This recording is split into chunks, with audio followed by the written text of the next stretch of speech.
In this video, I'm going to share with you why most artists will not become successful even if they sign a record deal, and how you can avoid it and what things you can do so that you can become successful and have a long-term career in the music business. My name's Chris, also known as the Artist Manifest. We have over 130 million streams on Spotify. I love coaching other artists and helping you be successful and avoid the mistakes I made so that you can find success. And one of the first things I realized when I started releasing music was that I could actually make money from it, playing shows. This was the first EP we ever did. Okay, super old school. The only thing cool about this was that it's an enhanced CD, and I got this idea from, I think it was Exhibit or maybe Britney Spears as well, who had a CD, and there's also a music video on it. So we did that, and we would sell these at shows, and it's making money and doing well. And I still had my job, and just enjoying the process, learning, growing. Is the music amazing? No, but what's really cool is this is an asset. This is 2001. So it's like 21 years ago. And you know what? It still makes me money today. And that's why you're in the right business. In the right business model is the idea that you can create something once, but can't get paid for it forever. And then I released another album independently. These are both independent albums. And this one had 20 songs on it. This one did pretty cool too. And played shows, booked our own shows, did a few little tours, and played the US sometimes and around Canada. But and what's so cool is I distributed it through CD Baby back in the day, and I was paid every week. I think the original founder, Derek Sivers, he's like, well, at my job I get paid every week. And so why not with with music get paid? Because in the music label system and the record label system, they only pay you every quarter. And then I think it's twice a year for other different royalties. You don't get paid very much. But that didn't stop me from signing a record deal. Okay? And the very first record deal, it was a 3-record deal. This is the first record that came out, and I quit my job, which was one of the biggest mistakes I ever made. And they owned these records. They had rights to these records for 7 years. This one came out in 2005. So it was only in 2012 that I finally got the rights back to this record. And this record did not do very good. Didn't do very good. I heard through the grapevine that the label was just gonna release my other 2 records, and then they were gonna drop me. All right, that's what was gonna happen. But wait till you hear the story. So I'm touring my butt off. I'm doing everything I possibly can to be successful. I paid for this record. The label did not give me the money for this record. We did the artwork in-house, all that stuff by my wife, visioncity.biz, and just did all that ourselves. And I literally almost went completely broke. Like, I went into $30,000 plus in debt, really, really struggling. But the only reason I was able to have success is that I got these records back. Okay? I was so close to quitting after this record, but we went back in the studio when we made this record. And I'll never forget being in Hot Springs, Arkansas for the release party, and barely anybody at the show, barely anybody at the in-store signings. And I was on tour, away from my wife, just quit my job, which I was making good money. And this is the funny thing, right? We think that signing a record deal is going to be the end of the journey, and that's like going to make us success and we're going to blow up. Well, I found really quickly that you only make money if you're selling a crap load of records, which I was not. So I was going broke. And so anyways, I'm on tour, still promoting, still questioning whether I should keep doing this. And let me know if you've ever questioned whether or not you should keep going, right? Or you should give up on this dream that God's given you, right? Like, should you keep going or should you quit? And I heard from TD Jakes, he said the other day, I was just listening to it, that like, for some of you, you've been doing the same thing for 5 years and it's not working. And it doesn't necessarily mean that you have to give up on your dream, but it does mean you need to give up on your strategy. And, when I look at when this first record came out, 2001 to 2005, so that's like almost 5 years, no success. This record came out in 2006. So look at that, 5 years later.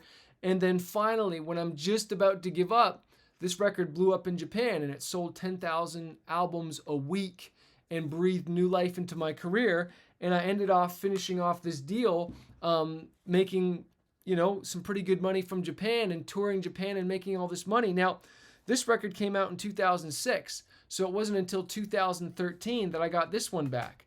And then this record came out in 2008, so it wasn't until 2015 that I got this record back. So finally, in 2015, I owned all the rights to these albums and these albums. And this is one of the main differences why artists aren't successful, is because they only get paid once the label gets paid and then chips them off their portion. I was only getting like 20 to 30% of the sales from this record. Only 20 to 30%. And so that means I have to sell a lot of records. Now, thank God, the record label, yes, they did have distribution with EMI Japan. And so that's why this record blew up, and we sold the records there. And then we released another record that did well. And then I'm out of my deal. This is where I'm out of my deal now. And I had toured Japan, and so we wanted to release another record. And so instead of doing the deal with the label in the US, I went right to EMI Japan, and I met the A&R, and I said, hey, why don't we just do a deal directly and cut out the middleman? And this is why so many artists are not successful, is because there's so many middlemen. They got their publisher taking money. They got their manager taking 15 to 20%. Then they got the record label taking 70%, if not more. And then they wonder why they're broke, and they have to keep touring their face off and playing shows and releasing more music, and they're not successful. And they're so stuck in the label system. Like, even though we signed with the label, we did our own photography. We did our own artwork. My wife did it all. VisionCity.biz, giving her all these plugs today. But we learned how to survive without the label. The label was just one partner. Just like I partner with an artist for a feature, or partner with a producer to produce the song, I partnered with a label temporarily, but that's not where I had the majority of my success. The majority of my success came when I finally left the label system, right? And I started to release records on my own. And then I'm getting paid immediately. Yeah, I got to invest my money, but let me tell you this, you can get a better loan from better loan from a drug dealer than you can from a record label. Like, this is what you got to understand. Imagine this was all these records. Imagine this was a house mortgage, and you borrowed the money from the bank to pay off the mortgage on your house, and then you finally, after 10 years, 12 years, you finally pay off that last $1,000 of that last mortgage payment, and you're like, yeah, I own the house. Well, when you borrow money from a record label, you work for years, could be 12, 15 years, whatever, you pay them back, well, you still don't own your music. They still take their cut, their 70, 80%. All you paid back was the loan. So it's kind of like, it's like you're only like, it's almost like an interest-only loan. And sure, people could argue, well, they invested into you and, you leveraged them. Sure, I leveraged them for a time, got me up and going, and thank God I've released another, I don't know how many records since I left the label system. Sure, a little boost or whatnot, but like I'm telling you, if I could go back in time, I would not have signed a record deal.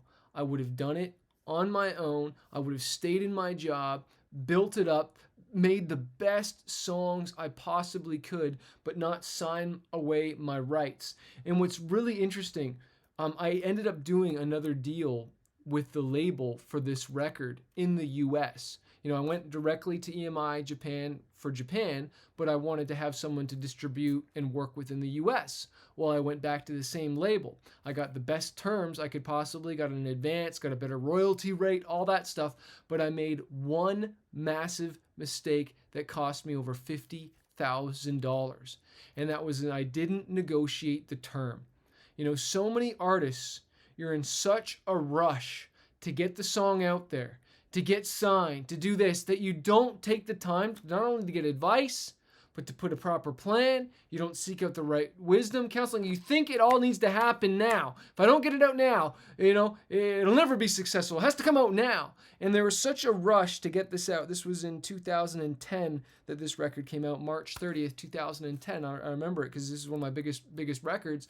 And they had rights to this record for 7 years. for 7 years, for 7 long years. What I should have done is a maximum of 5. I probably could have got them to 3 years, right? Maybe 4 years, I don't know. But we didn't negotiate anything. And I'll never forget, I thought it was 5 years, but it was actually 7. And I'll never forget in 2015, emailing them, telling them to take down the record and I want the rights back. And they're like, no, like, here's the contract. And I was like, oh my gosh. I cried. I swore, I cursed. A lot of you guys know I'm a Christian. I was so hurt. I was so upset because so much more money could have come in for my career, for my family, you know what I mean, to support them. But I was in such a rush, I didn't seek out the proper advice and didn't think to negotiate this. And, sometimes we don't want to pay $5,000 to a lawyer or coaching or whatever it is. But then look, you're either going to pay in life or you're going to pay someone to help get you there and get to the right place.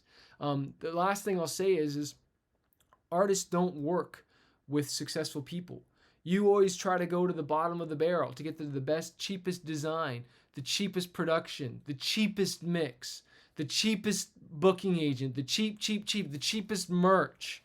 You never pay premium, so you never get premium, and you never sound like premium, and then you never grow to what you want to be. But if I can say anything on this, you want to own the equity. That's the only reason why I'm able to have success. And what's crazy is I'll show you this record here. Here's the Japan version. I'll just show you the Japanese version. But this was the last record I did with the label, and thank God it was only for 5 years. Came out in 2014, so that means we got it 2019. And what's interesting is on this record, it did okay, right? It didn't do amazing. There's one song on here that did incredibly well, though. It's called Edge of My Life. And it is now, like if we're 2021 right now, just in the last year and a bit, so probably 2020. So we're talking about 6 years later is when this one song started popping off and getting more streams and generating more royalties than the previous years. Like I'm talking like blowing up.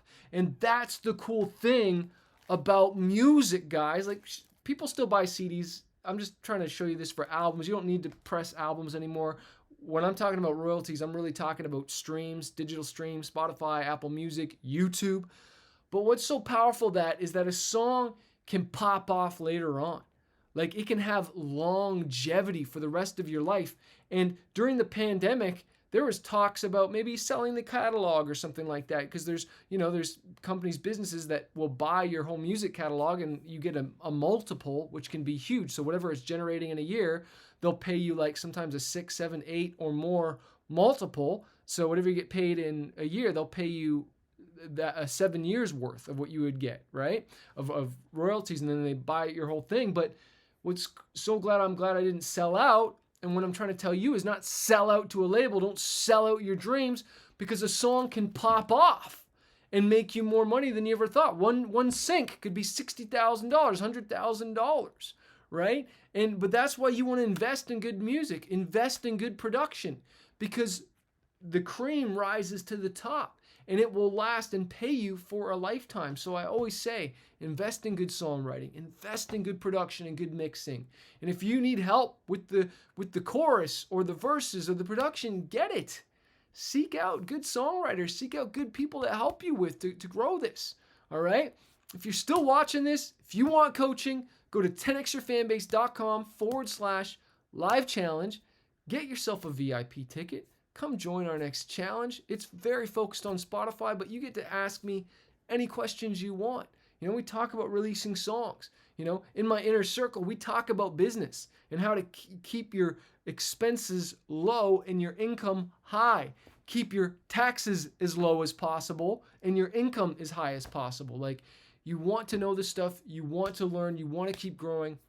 Make sure you go there, 10xyourfanbase.com/live challenge. Make sure you leave a comment, like this, share this with someone that you think it can help them out, and never give up on your dreams. I always say a fighter isn't someone who never fails. A fighter is someone who never quits.